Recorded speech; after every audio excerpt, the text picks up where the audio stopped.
সুন্দরবনের একবারে গহীন জঙ্গলের ভেতরে এসেছি হরিণ খোঁজার জন্য।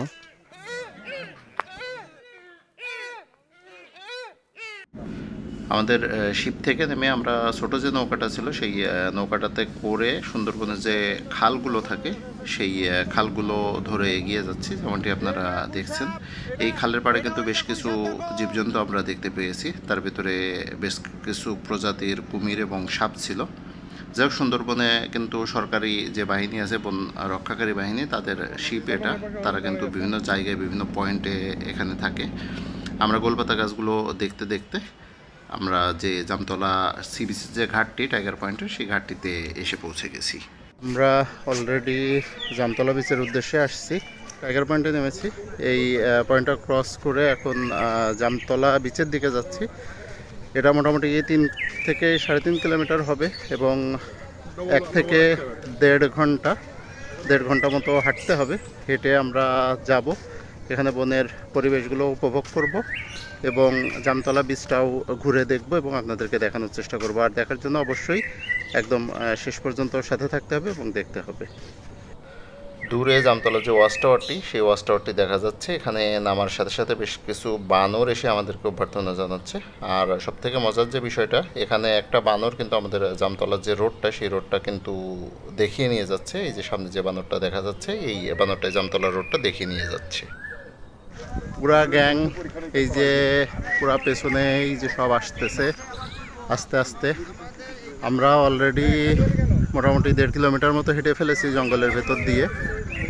এখানে বেশ কিছু বানর, বেশ কিছু হরিণ আমরা দেখতে পেরেছি, কিন্তু মানুষের শব্দ পেয়ে হরিণগুলো দৌড়ে পালিয়ে যায়, যে কারণে এগুলো ভিডিও করা সম্ভব না। বানরগুলো তো অলরেডি আপনাদেরকে দেখিয়েছি। চলুন সামনে এগিয়ে যাই, আরও দেখতে থাকি সামনের পরিবেশটা কেমন। মোটামুটি আরও 2 কিলোমিটার মতো আমাদের হাঁটতে হবে। এখানে যে বিষয়টি বিশেষভাবে লক্ষণীয়, সেটা হচ্ছে জামতলা বিচের যে রাস্তাটি আমরা ধরে হেঁটে যাচ্ছি, এর দুই পাশে সুন্দরবনের ঘন জঙ্গল এবং এই জঙ্গলটি অসম্ভব নিরিবিলি। আশেপাশে মাঝে মাঝেই বেশ কিছু চিত্রা হরিণ দৌড় দিয়ে যাচ্ছে, যেটা দেখে আসলেই যে জঙ্গল আছে এটা মনে হচ্ছে। বাঘ যে আশেপাশে আসলে আপনি একটা গন্ধ অনুভব করবেন এবং এটা বোঝা যাবে। যেমন গরুর গোয়ালে গেলে গরু থেকে একটা গন্ধ, বাঘের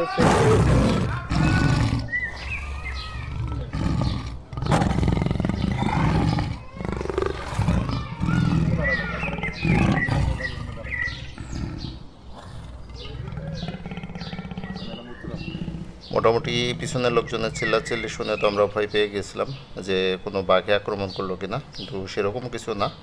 জঙ্গলের ভেতরে অনেকেই হাঁপিয়ে উঠেছিল, তাই একটু রেস্ট নিয়ে আমরা আবারও এগিয়ে যাচ্ছি জামতলা বিচের দিকে। অসম্ভব সুন্দর সুন্দর গাছ এখানে আমরা দেখতে পাচ্ছি।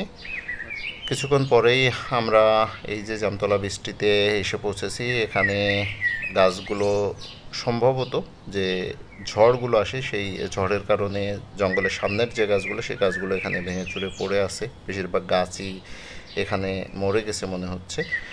অসম্ভব নিরিবিলি এই জামতলা বীচটি আসলেই উপভোগ করার মতো একটা জায়গা। যারা সুন্দরবনে আসেন তারা অবশ্যই এই কটকার যে জামতলা সি বিচটি, এই সি বিচটি ঘুরে যাবেন, দেখে যাবেন।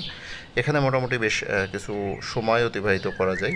1 ঘন্টা সময় আপনি এখানে অতিবাহিত করলে আসলেই আপনার অসম্ভব সুন্দর একটা ফিলিংস আসবে। জঙ্গলের ভিতরে বসে আসলে সমুদ্র দেখার ফিলিংসটা অন্যরকম হয়। এখানে বেশিরভাগ গাছগুলোই কিন্তু শিকড় বেরিয়ে গেছে। সমুদ্রের পানির কারণে সম্ভবত এই ধরনের সিচুয়েশন বা এই ধরনের পরিস্থিতি তৈরি হয়েছে। যারা ছবি তুলতে পছন্দ করেন তারা এই জায়গায় বেশ কিছু ছবি কিন্তু তুলতে পারবেন। এখন আমরা সুন্দরবনের একবারে গহীন জঙ্গলের ভেতরে এসেছি হরিণ খোঁজার জন্য। আশা করি কিছু হরিণ দেখতে পাবো। তার উদ্দেশ্যেই এই যে একবারে গহীন যে জঙ্গলটা, এই জঙ্গলের ভিতরে এসেছি। খুব জোরে কথা বলতে পারছি না, দেখতে থাকুন শেষ পর্যন্ত হরিণ পাই কিনা।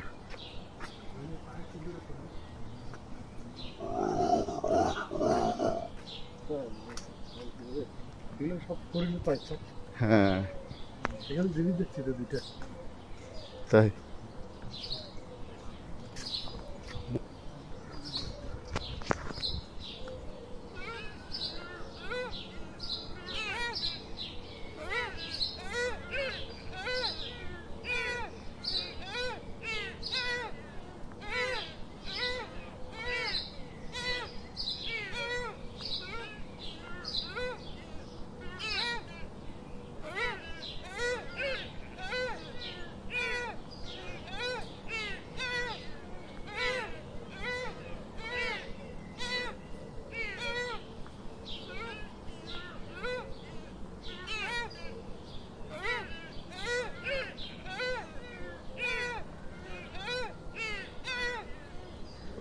জামতলা সি বিচ থেকে আমরা অলরেডি ঘুরে চলে এসেছি, এখন ঘাটে অবস্থান করছি। এখানে যতটুকু সম্ভব ততটুকু আপনাদেরকে ঘুরিয়ে দেখানোর চেষ্টা করলাম। আশা করি ভালো লেগেছে। ভালো লাগলে অবশ্যই সাবস্ক্রাইব করে সাথে থাকুন এবং বন্ধুদের সাথে বেশি বেশি করে শেয়ার করুন। সুন্দরবন সহ বাংলাদেশের বিভিন্ন ট্যুরিস্ট স্পট এবং বাংলাদেশের বাইরেও আমেরিকার বিভিন্ন ট্যুরিস্ট স্পটের ভিডিওগুলো খুব দ্রুত আসতে চলেছে, সেগুলো নিয়মিত দেখতে থাকুন এবং সাথেই থাকুন।